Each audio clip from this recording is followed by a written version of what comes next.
Hello guys, the depth queen स्वागत करती है अपने डार्क डेप्थ वर्ल्ड में।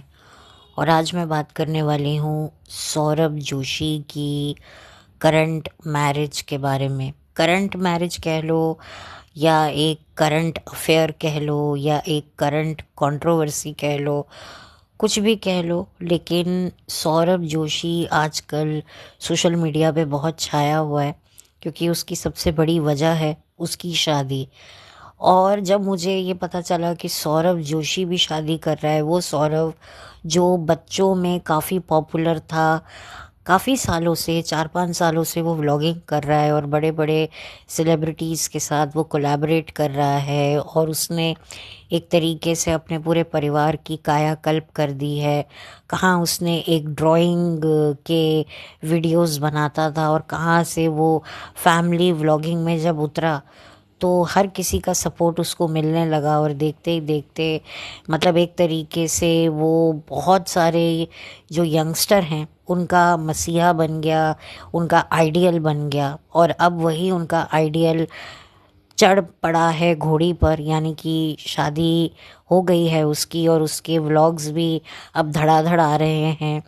हालांकि उसकी जो होने वाली बीवी है उसको लेकर भी काफ़ी बातें पिछले कुछ दिनों से सोशल मीडिया पे चल रही हैं। और ख़ास तौर पे जब उसने अपनी वाइफ का होने वाली बीवी जब उसकी थी, तब से उसके चेहरे को उसने छुपा कर रखा मास्क में। फिर उसके बाद जब उसका चेहरा रिवील किया तो एक तरीके से पूरे सोशल मीडिया पे हाहाकार ही मच गया। कई लोगों ने उसकी वाइफ को काफ़ी ट्रोल भी किया, कुछ ने सपोर्ट किया, कुछ ने बताया कि उसकी वाइफ असल ज़िंदगी में कैसी है। तो एक तरीके से ये जो इन्फ्लुएंसर्स होते हैं ये भी एक तरीके से सेलिब्रिटीज़ ही होते हैं। एक तरीके से आप कह लो कि उनका मिनी वर्जन होते हैं सेलिब्रिटी का।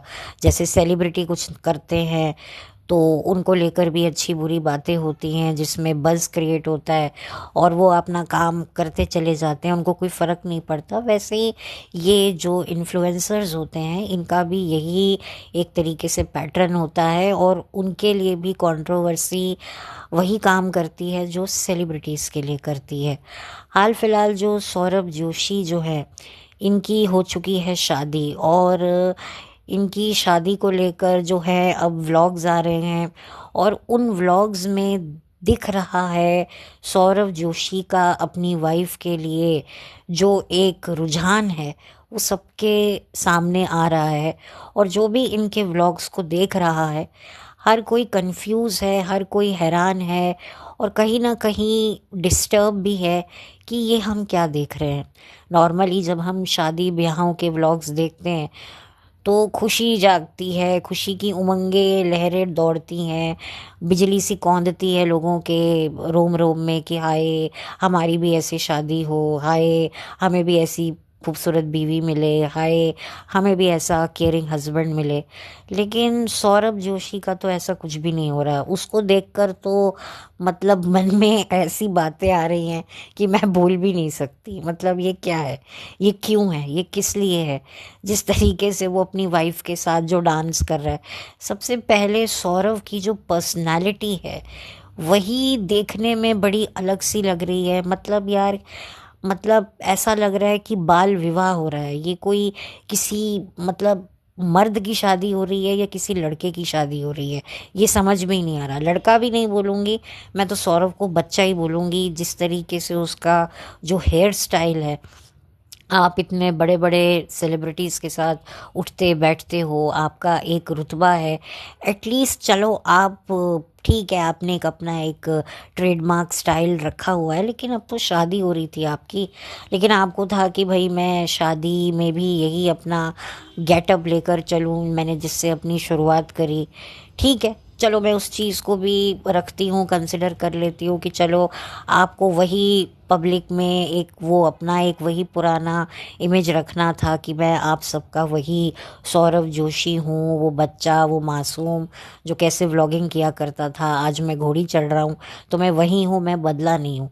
बट ट्रस्ट मी, जो उसकी अपनी वाइफ के साथ या उसकी वाइफ की इसकी जो केमिस्ट्री है वो बहुत ज़्यादा डिस्टर्ब कर रही है। लिटरली लग रहा है कि कुछ ना कुछ तो गड़बड़ है दया, कुछ ना कुछ तो गड़बड़ है। मुझे तो ये एक बिजनेस मैरिज लगती है, एक तरीके से फोर्स मैरिज लगती है।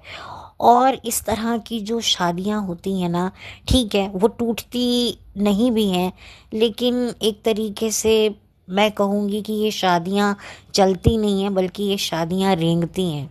ये लिटरली ये शादियाँ रेंगती हैं, क्योंकि इसमें कोई एक दूसरे के साथ कोई इमोशनल बाउंडिंग नहीं है, इमोशनल अटैचमेंट नहीं है। मतलब कि हाँ भाई, हमें साथ में रहना है और पैसा बनाना है, पैसा कमाना है, और आगे बच्चा पैदा करके जो अपनी रियासत है उसको आगे बढ़ाना है, और पैसा बैंक बैलेंस में भरना है। क्योंकि जो व्लॉगर्स होते हैं, बच्चा उनके लिए बहुत बड़ा कंटेंट होता है। और आप लोगों को तो पता है कि किस तरीके से बच्चे के नाम पर जो ये व्लॉगर्स व्यूज़ कमाते हैं। मतलब कुछ कुछ इनको कुछ आए या ना आए, लेकिन इनके बच्चे को तो एक्स्ट्रा ऑर्डिनरी चीज़ें आनी चाहिए। और इतने छोटे छोटे बच्चों को ये इतनी मुश्किल चीज़ें सिखाते हैं। जैसे कि आपको याद होगा, करणवीर बोरा जो थे, जो दीपिका कक्कड़ इब्राहिम के साथ में बिग बॉस में थे, उनकी बेटियां छोटी छोटी सी, पता नहीं किसकी कैपिटल बता रही हैं, इंडिया की कैपिटल, लंदन की कैपिटल, पता नहीं क्या क्या। और उस टाइम पर हमें लग तो अच्छा रहा था कि अरे इतनी छोटी सी बच्ची कितनी इंटेलिजेंट है, लेकिन आप ये देखिए कि कितना बच्चे को प्रेशराइज किया जाता है। और ये भी शायद व्लॉगिंग ही किया करते थे। इनकी 3 बेटियां हैं, उस टाइम पर तो 2 थीं, लेकिन लॉकडाउन में फिर इनकी पत्नी प्रेग्नेंट हो गई और उन्होंने एक और बच्ची को जन्म दिया। तो आज की तारीख में ये 3 बेटियों के पिता हैं। लेकिन एक वक्त था जब इनकी बेटियों ने भी, करणवीर बोरा की बेटियों ने भी पूरा सोशल मीडिया लूट रखा था। मतलब इनकी वीडियोस डाली जाती थी इनके साथ, मतलब इनके छोटे छोटे व्लॉग्स भी डाले रखते थे।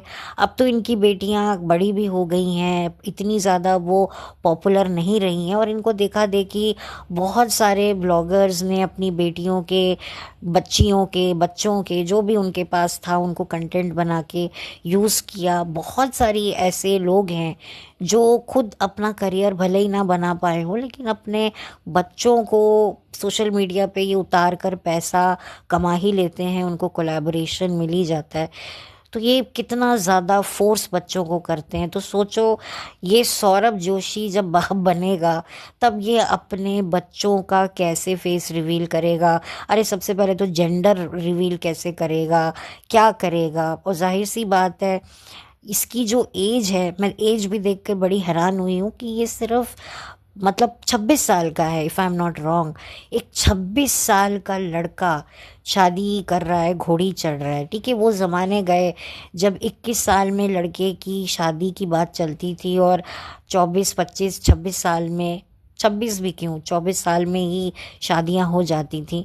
लेकिन अब ज़माना बदल गया है। अब 25-26 साल की उम्र में शादी की बातें शुरू होती हैं, और फिर 35 इयर्स तक लड़के की शादी होती है। क्योंकि आजकल के जो लड़के हैं उन्हें पता है कि भाई शादी का जो एक सुख है वो कितने कितने तक का है।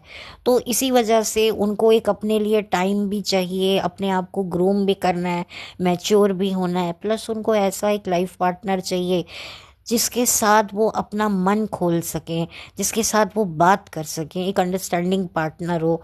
एक भाग दौड़ भरी ज़िंदगी में जो एक पार्टनर्स की, जो एक कंपेनियन की जो केमिस्ट्री होनी चाहिए वो मिलती नहीं है, जिसकी वजह से डिवोर्स भी हो जाते हैं, छोटी छोटी बातों पे डिवोर्स हो जाते हैं। और यहाँ तो ये 2 बच्चे शादी कर रहे हैं। एक तरीके से ये, मतलब आप कह सकते हैं बाल विवाह लग रहा है, जिस तरीके से ये डांस कर रहे थे। किसी ने बहुत सही कहा कि वो जो बच्चे, जो किंडर गार्डन के जो बच्चे होते हैं, बिल्कुल वैसे ही डांस कर रहे हैं, क्योंकि दिख रहा है कोई स्पार्क नहीं है, कोई आंखों में कोई शर्म नहीं है। मैं यहाँ पर ये नहीं कह रही हूँ कि भाई शादी को ताम झाम से करो, सिंपल तरीके से डेफिनेटली करो, लेकिन जो भी करो एटलीस्ट वो देखने लायक तो हो। या तो आप व्लॉगिंग मत बनाओ, मतलब सबसे बड़ी बात यह है कि बीवी गिर गई है डांस करते करते, तो एक जेंटलमैन की तरह तुम खड़े हो, अपनी वाइफ को उठाओ। काफ़ी सोशल मीडिया पे इस चीज़ को लेकर जिक्र आ रहा है कि भाई उसकी वाइफ गिरी और वो खुद ही उठी, और वो बता रही है कि मुझे चोट यहाँ लगी है हाथ में, मैं तो बड़ी वो शॉक्ड हो गई। तो बजाय यू नो ये चीज़ें ना बड़ी नोट की जाती हैं लड़के की तरफ से। मतलब मैंने तो देखा है कि जब सगाई के वक्त लड़की जब स्टेज पर चढ़ती है और लड़का अगर अपनी चेयर से उठ के उसको वेलकम नहीं करता ना, तो भी उसको टोके मारी जाती है कि भाई जब लड़की स्टेज पे आई है तो एज अ जेंटलमैन लड़के को खड़ा होना चाहिए था, एक लेडी को रिस्पेक्ट देने के लिए, अपनी वाइफ को रिस्पेक्ट देने के लिए। आपने देखा होगा किस तरीके से जब लड़की स्टेज पर चल के आती है तो लड़का कैसे उसको हाथ देता है, उसको ऊपर की तरफ खींचता है, उसको मतलब लेकर जाता है, उसको हेल्प करता है। तो ये सब चीज़ें देखकर कितना मतलब लगता है कि हाँ भाई, लड़के में कितनी समझ है, कितनी सेंसिबिलिटी है। और अगर कोई लड़का ऐसा नहीं करता है तो बहुत ख़राब लगता है। मतलब चाहे लड़की हो चाहे लड़का हो, किसी को भी देखने में अच्छा नहीं लगता। और यहाँ पर जो सौरभ ने ये हरकतें करी हैं, तो मुझे लगता है कि ये सब चीज़ें पेरेंट्स को सिखानी चाहिए। भाई आप दूल्हा तो बना रहे हो अपने बेटे को अपनी मर्ज़ी से, लेकिन उसको ये छोटी छोटी बातें सिखानी बहुत ज़रूरी हैं। मे बी शायद अगले व्लॉग में ये सारी चीज़ें आपको ढका कर छुपा कर दिखाई जाए, एडिट कर दिया जाए, या फिर एक्सप्लेनेशन दिया जाए, या फिर आपको सौरभ का जो व्यवहार है वो थोड़ा चेंज भी दिखाई दे, क्योंकि लोग उसको क्रिटिसाइज़ कर रहे हैं तो मे बी वो उस पर वर्क करे। लेकिन ये थोड़ा सा अजीब तो लगता है कि भाई दुल्हन गिरी है, दूल्हा वहाँ मौजूद है, तो लड़के तो बहुत अपना देखो। मैं एक बात बताऊं, जब से शादी पक्की होती है तब से लेकर शादी होने तक लड़का लड़की का ये गोल्डन टाइम होता है। कहते हैं ना ये गोल्डन फेज में है, इसको एंजॉय करो। लड़का लड़की मतलब अगर मैं लड़की की बात करूं या लड़के की बात करूं, दोनों तरफ से बहुत ज़्यादा अटेंशन मिलता है। लड़के को भी अपने घर से तो अटेंशन मिलता ही मिलता है, अपनी वाइफ होने वाली बीवी के घर से भी मिलता है। सेम लड़की का भी हाल है, और लड़की के चेहरे से दिखता है कि लड़की कितनी खुश है कि भाई मेरी शादी हो रही है, क्योंकि ये एक लाइफ टाइम एक्सपीरियंस होता है। और अगर आपको ये मिला है तो इसमें भी आपको कहते हैं ना इंजॉय करो। चाहे मतलब घर के हर एक जन आपको यही कह रहे होते हैं कि तुम्हारा ये गोल्डन पीरियड चल रहा है और इसमें एंजॉय करो, इसको एक तरीके से इस मोमेंट को जियो, ये मोमेंट कभी दोबारा आएगा नहीं। और ऐसे में आप देखिए कि लड़का लड़की कैसे बिहेव कर रहे हैं। मतलब दिख रहा है कि भाई कोई खुशी नहीं है। मतलब लड़कियां मतलब खुशी से उनके गाल लाल हो रहे होते हैं, शर्म से लाल गाल हो रहे होते हैं। लेकिन यहाँ पर अगर आप देखेंगे तो लड़की भी, चेहरा लड़की का बड़ा सूखा सूखा सा है, और लड़के का तो पूछो ही मत, बिल्कुल मतलब डिसअपॉइंट किया है। और अगर ऐसे गोल्डन पीरियड में भी अगर लड़का लड़की के चेहरे पर खुशी नहीं है, तो फिर आप समझ लीजिए कि इनके ऊपर कितना स्ट्रेस है, कितना प्रेशर है, जो बहुत ही ज़्यादा सोचना मतलब एक तरीके से सोचने वाली बात है कि इतना कमाऊ लड़का भी कहीं ना कहीं प्रेशर में शादी कर रहा है। नॉर्मली लड़के बोलते हैं एक बार हम कमाने लगेंगे तो फिर हम अपनी पसंद की लड़की से शादी करेंगे, लेकिन यहाँ पर तो बाजी बिल्कुल उल्टी हुई कि कमाऊ लड़के ने शादी करी अपनी माँ बाप की पसंद की लड़की से। देखिए माँ बाप की पसंद की लड़की होना कोई बुरी बात नहीं है। अगर लड़की आपको पसंद है तो पसंद है, भले ही वो अरेंज हो या लव हो, मैं तो ये मानती हूँ। अगर लड़की आपको पसंद ही नहीं है, भले ही वो अरेंज क्यों ना हो, तो फिर क्या फ़ायदा। लेकिन यहाँ पर तो लग रहा है कि भाई ये एक प्रेशराइज मैरिज है। फैमिली ने भी कहा होगा बहुत सारी बातें, पेरेंट्स भी देखो इनसिक्योर हो जाते हैं जब बच्चा कमाने लगता है, तो कहते हैं भाई इसके पाँव में बेड़ियाँ डाल दो तो ये इधर उधर जाएगा नहीं, या फिर ये कमाने लगा है तो ये हमारी सुनेगा नहीं। तो एक काम करते हैं, अपनी मर्ज़ी की लड़की लेके आते हैं और फिर इसके पाँव में बेड़ियाँ डाल देते हैं।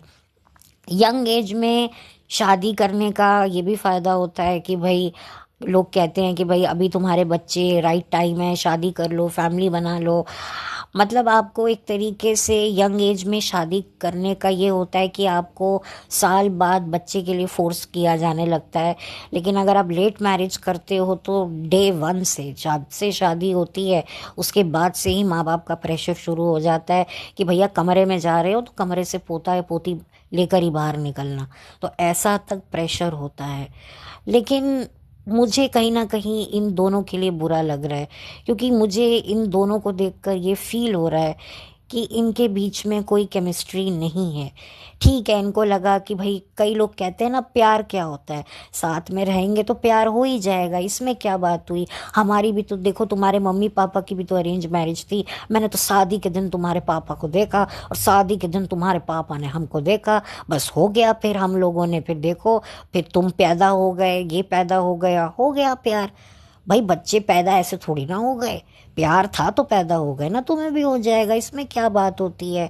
ये लव मैरिज ये सब तो थोड़े दिन के लिए है, फिर बाद में लव मैरिज बहुत ख़राब होती है। तो कई पेरेंट्स को लव मैरिज से परहेज होता है। कुछ ऐसे भी पेरेंट्स होते हैं जिनकी खुद की लव मैरिज होती है, लेकिन वो चाहते हैं कि भाई हमारा, उनको अपने बच्चों पर ट्रस्ट नहीं होता कि वो कोई भी ढूंढेंगे तो कोई ऐसी नहीं ढूंढेंगे, ऐसा नहीं ढूंढेंगे जो हमारी फैमिली की बराबरी करे।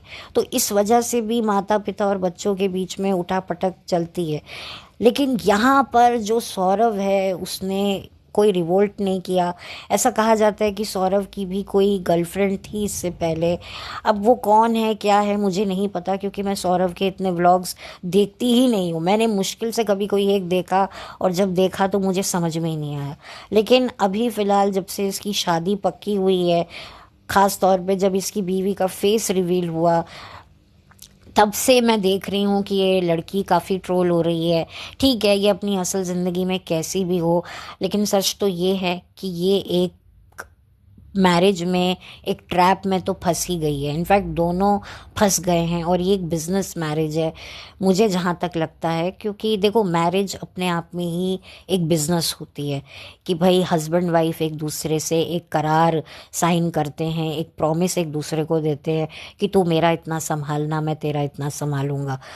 तो ऐसा मैरिज ही बिजनेस है। लेकिन थोड़ा सा एक्स्ट्रा क्या होता है कि ये सोशल मीडिया पर हैं, तो जब आप एक ऐसे शख्स से शादी कर रहे हो जो ऑलरेडी सोशल मीडिया पर इतना फेमस है, तो आपको भी अटेंशन मिलता है, आपके भी बहुत सारे रुके हुए काम पूरे होने लगते हैं, आपकी फैमिली को अटेंशन मिलता है। और कभी खुदा ना खास्ता कभी अगर इनका सेपरेशन होता है, हालांकि चांसेस मुझे कम लगते हैं, क्योंकि मुझे नहीं लगता कि ये लोग इतनी जल्दी तो अलग होंगे हो ही जाएंगे। क्योंकि इनको भी पता है कि हमें अब, क्योंकि ये लड़की भी समझती है कि सोशल मीडिया पे बहुत पैसा है, यूट्यूब पे बहुत पैसा आप कमा सकते हो।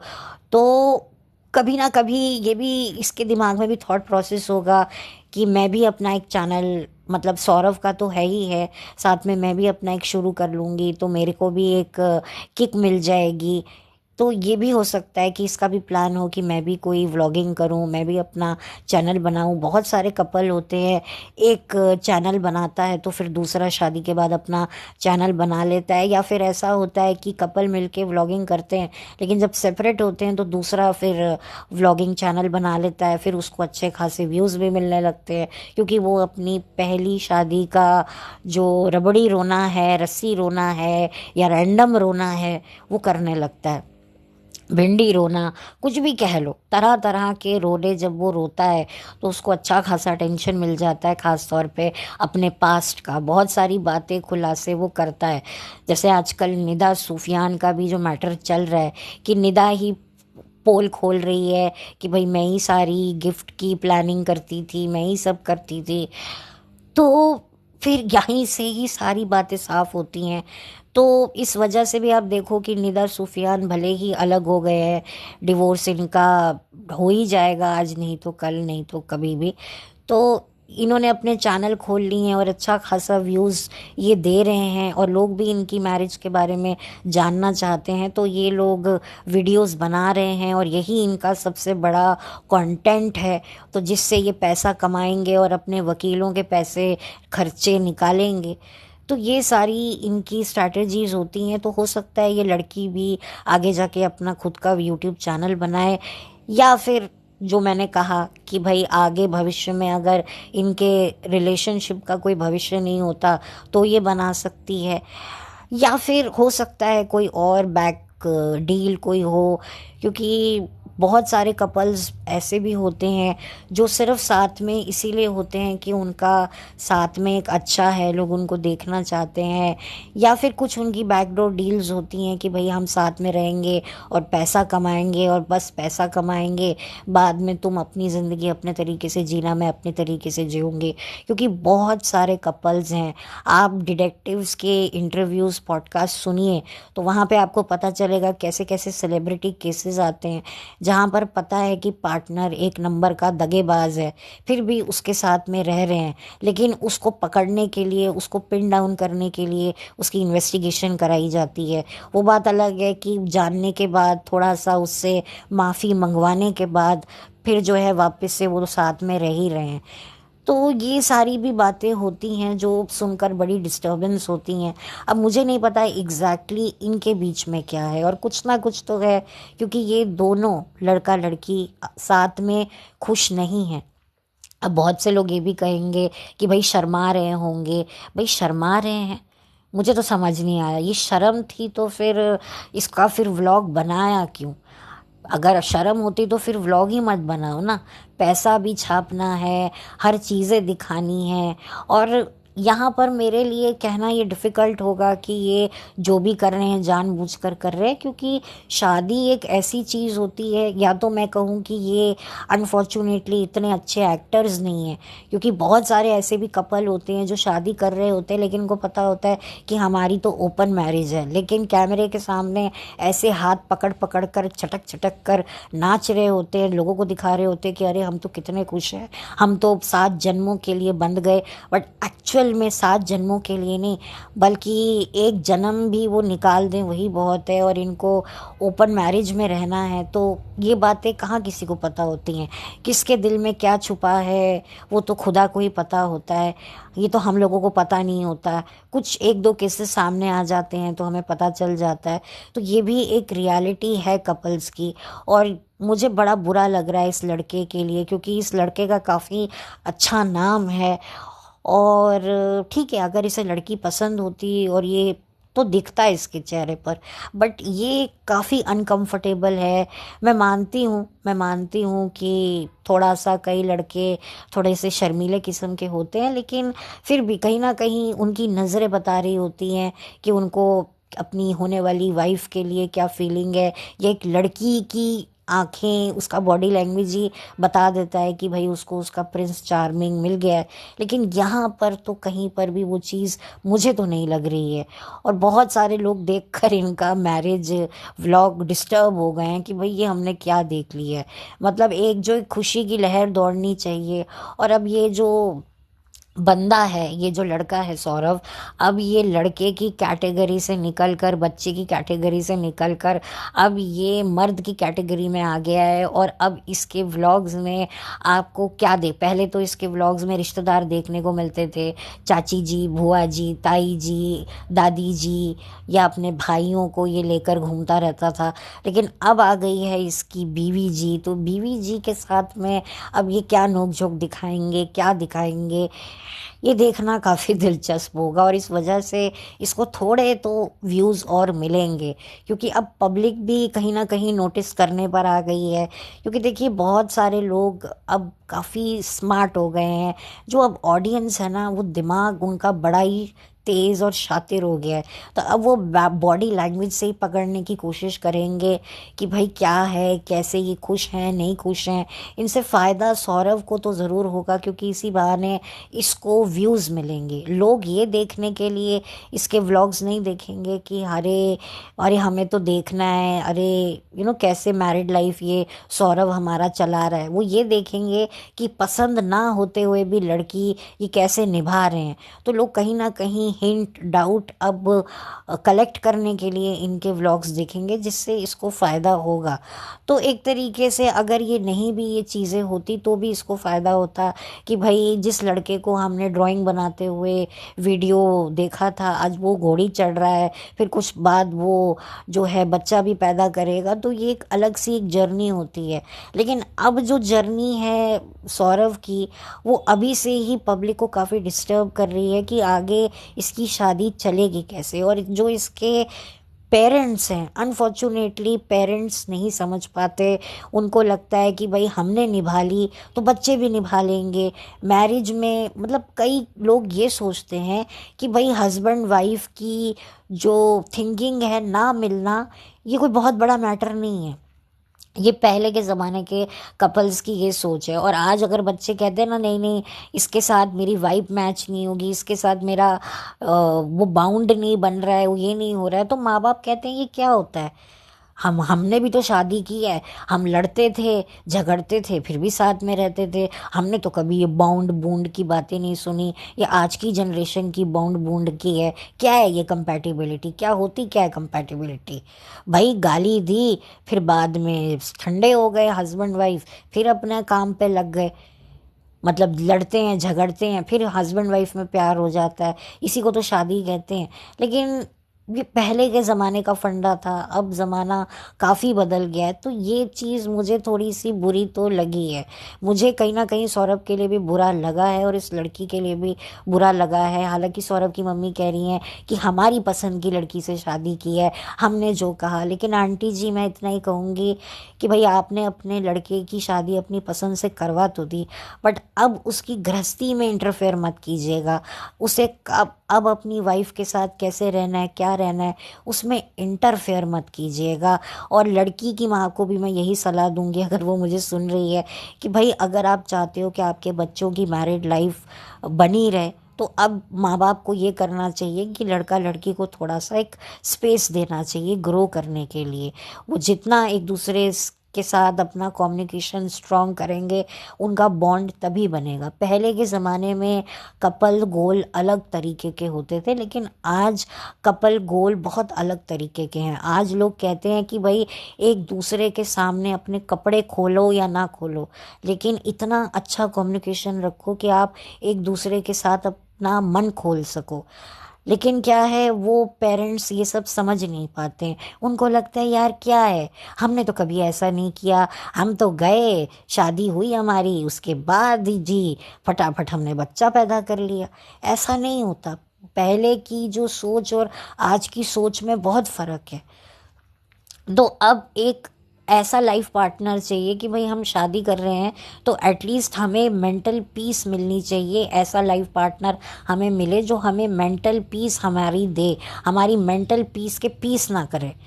तो लेकिन माँ बाप समझ नहीं पाते। लेकिन अब मैं चाहूँगी कि ये दोनों के पेरेंट्स समझें और इनकी मैरिड लाइफ में इंटरफेयर करें ना करें, ये इनको देखना होगा। स्पेशली इनके बेडरूम में तो बिल्कुल भी इंटरफेयर ना करें। अब आप समझ ही गए होंगे कि मैं कहाँ बात कर रही हूँ, क्योंकि मैंने देखा है, मैंने खुद अपनी आंखों से देखा है कि पेरेंट्स बच्चों की, अपने जो घर के बच्चे हैं, मैरिड बच्चे हैं, चाहे लड़के के माँ बाप हों या लड़की के माँ बाप हों, वो बच्चों की बेडरूम में तक उनका इंटरफेरेंस शुरू हो जाता है, जो बहुत ही बुरा होता है। मैंने खुद ने ये चीज़ें बड़े करीब से देखी हैं, तो मुझे पता है कि कैसे चीज़ें बद से बदतर हो जाती हैं। एक बसा बसाया घर, जिसकी बसने की थोड़ी बहुत भी उम्मीद होती है ना, वो माँ बाप की बेवकूफ़ी बचकंडी चीज़ों की वजह से वो उम्मीद भी ख़त्म हो जाती है और बहुत ही मैसी डिवोर्स में फिर चीज़ें कन्वर्ट हो जाती हैं। तो मैं यही रिक्वेस्ट करूँगी सौरभ के फैमिली से, और इस लड़की अवंतिका नाम है इसका, कुछ तो नाम है, मुझे नाम सॉरी लड़की का ध्यान भी नहीं है।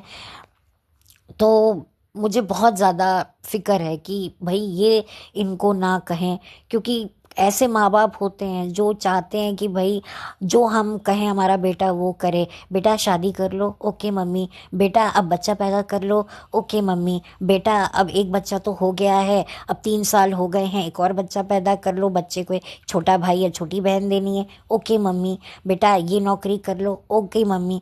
तो इस तरह से अपने बच्चों को आज भी माँ बाप कंट्रोल करना चाहते हैं, जो सही नहीं है, बिल्कुल सही नहीं है। मैंने अपनी ज़िंदगी में एक चीज़ बहुत अच्छे से सीखी है कि शादी, करियर और धर्म, इन तीनों चीज़ों में आपकी स्वतंत्र मर्जी ही चलती है। और वही 3 चीज़ों में आपको अपनी स्वतंत्र मर्जी रखनी पड़ती है। इसके लिए कोई आपको फोर्स नहीं कर सकता। करियर के लिए भी नहीं, शादी के लिए भी नहीं, धर्म के लिए भी नहीं। तो ये चीज़ एक ऐसी है, ये 3 चीज़ें ऐसी हैं जिस पर डिसीजन आप ही को लेना है। लोग आपको एडवाइस कर सकते हैं पर फोर्स नहीं कर सकते।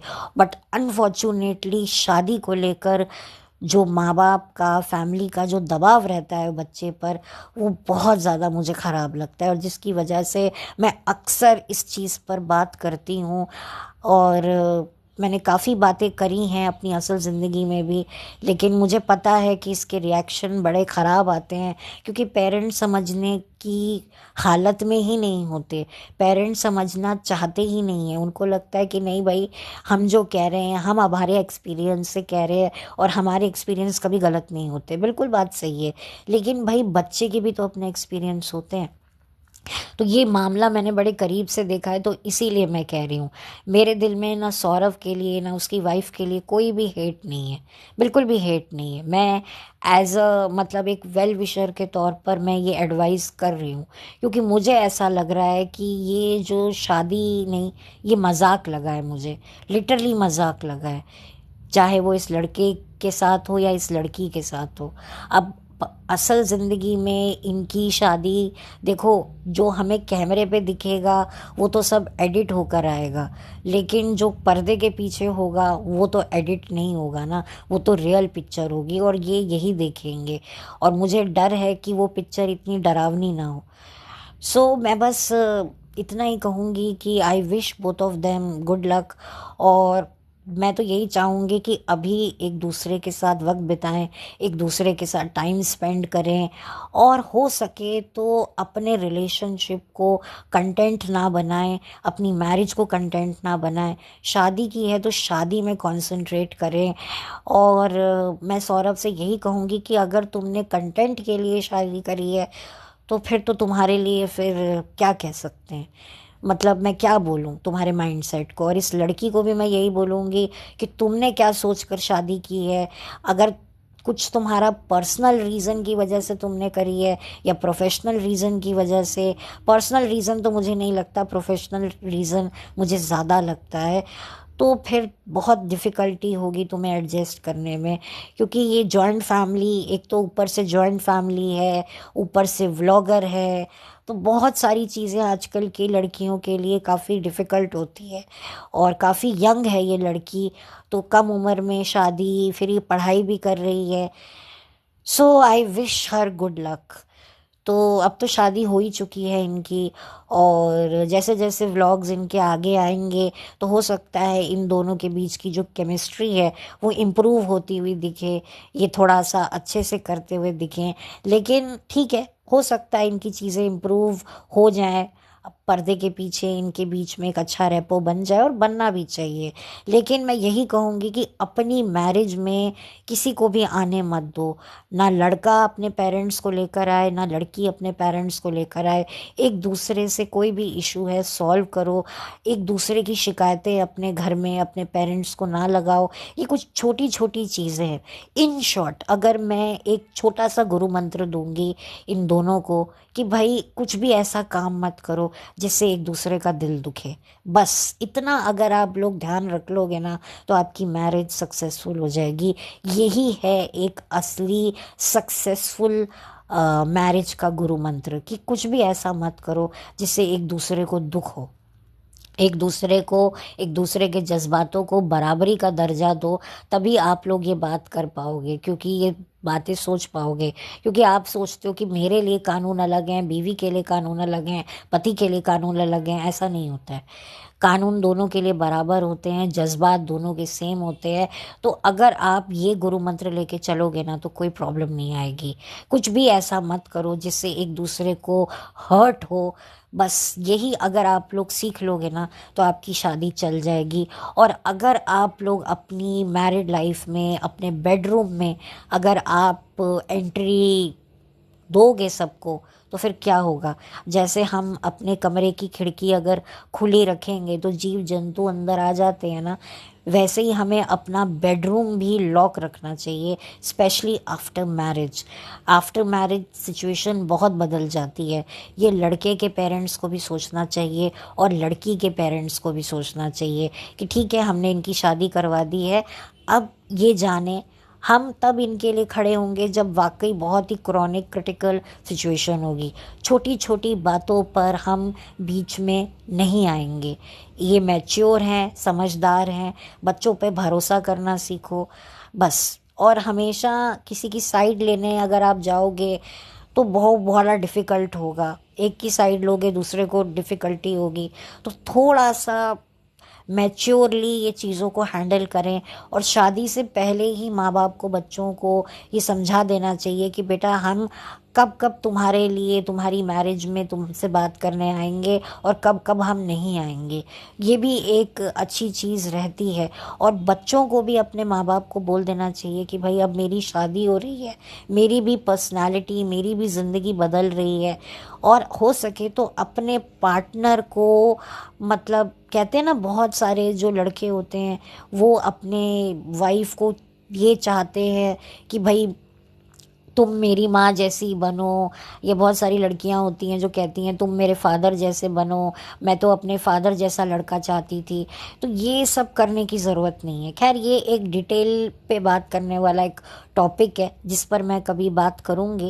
लेकिन अभी तो मैं यही कहूँगी कि सौरभ और जो उसकी वाइफ है, मैं उसको हैप्पी मैरिड लाइफ विश करना चाहती हूँ।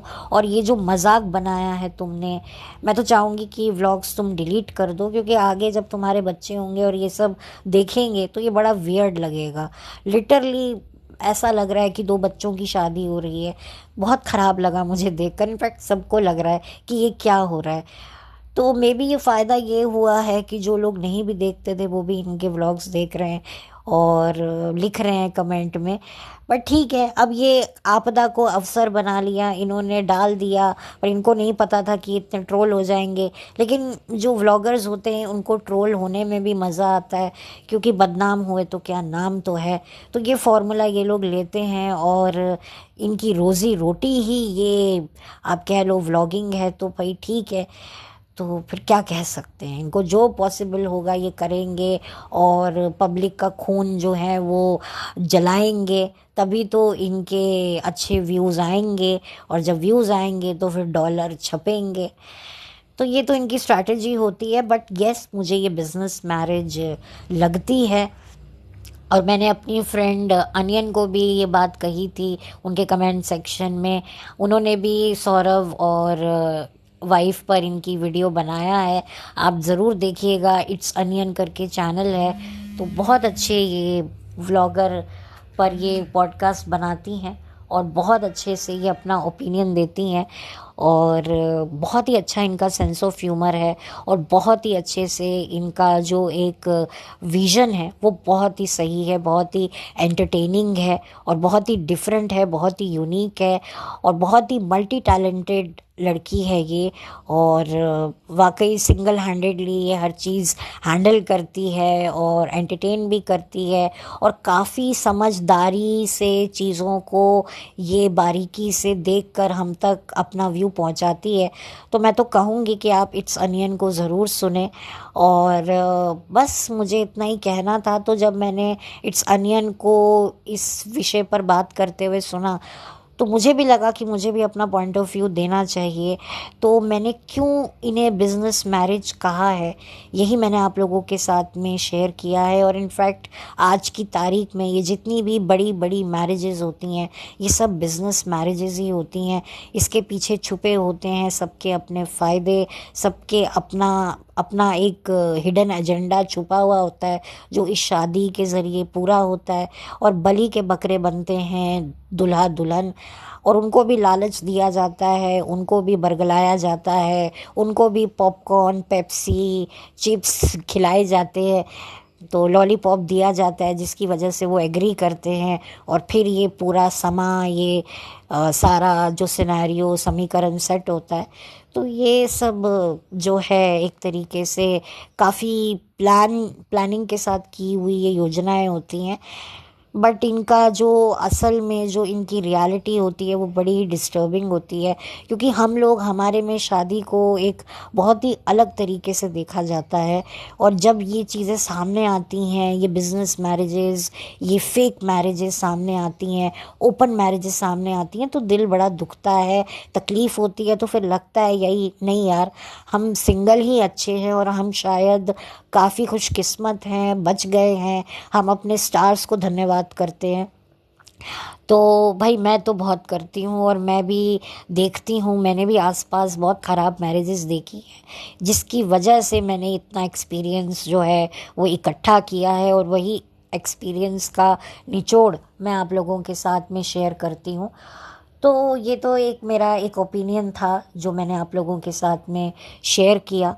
तो कोई मेरे लिए हेट नहीं है, और प्लीज़ माइंड भी मत कीजिएगा जो भी सौरव जोशी के फैंस हैं। मैं इनका व्लॉग नहीं देखती हूँ, मैंने कभी नहीं देखे, मुश्किल से एक देखा तो देखा, लेकिन मैं कनेक्ट नहीं कर पाई।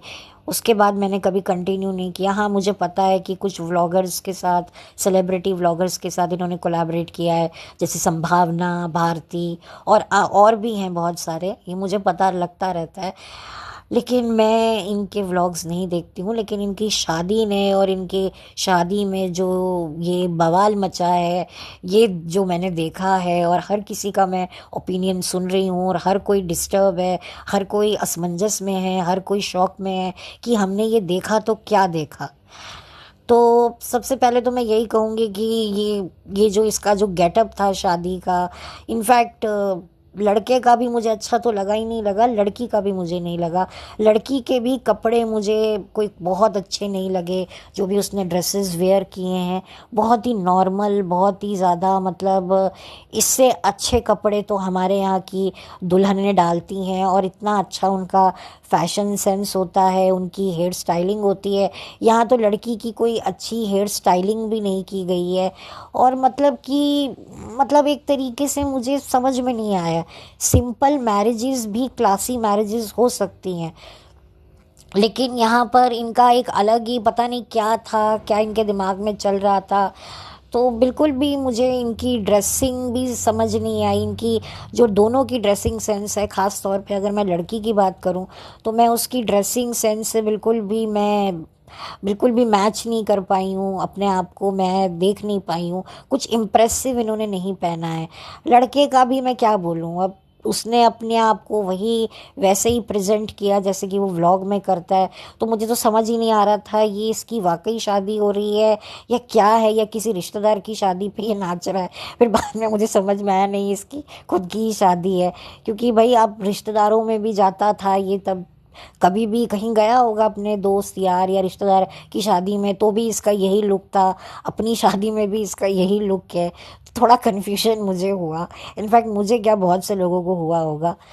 तो खैर, अब ये मेरी बातचीत तो चलती ही रहेगी, रुकेगी नहीं। एक बार शुरू हो जाती है तो मुझे इसको पकड़ना पड़ता है। तो बहुत जल्दी मिलूंगी आपसे एक नए व्लॉग के साथ। व्लॉग क्या, पॉडकास्ट के साथ। मैं तो पॉडकास्टर हूँ, व्लॉग्स तो ये लोग बनाते हैं और हम लोग इनके व्लॉग्स पर रिएक्शन देते हैं। मैं तो खैर इतना नहीं देती हूँ, लेकिन हाँ, मेरे फेलो पॉडकास्टर्स देते हैं और बहुत अच्छे से देते हैं।